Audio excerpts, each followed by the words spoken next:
අයුබෝවන් සුබ දවසක් සියලු දෙනාටම. ඉතින් ඔයාලට මේ තියෙන පරිසරය මේ තියෙන බෑග්ග්‍රවුන්ඩ් එක දැක්කම පේනවා ඇති.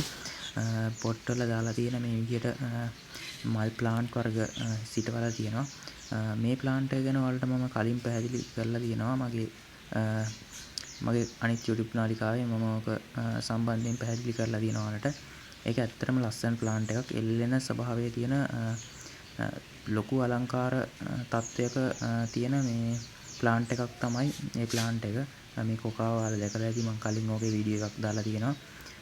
මේක කොහොමද නිර්මාණය කරගන්නේ ඔයාලට අදහසක් මම ඔයාලට වීඩියෝ එකක් ගෙනහල්ලා තියෙනවා මේ සම්බන්ධ. ඒකත් බලන්න කියලා මතක් කරනවා. ඉතින් මේ තියෙන පරිසරය මේ තියෙන මේ අලංකාරය ගේන්න පුළුවන් මේ විදිහ මල් අපි පිළිවෙලට අපි කියන ඕනම වැඩක් ක්වොලිටි එකක් ඇතුව කරන්න මේ තියෙන මේ බට් පොල් ගහක් තියෙන්නේ. පොල් ගහ වටේට තමයි මේ ඇන්තූරියම් මේ සිස්ටම් එකම හදලා තියෙන්නේ.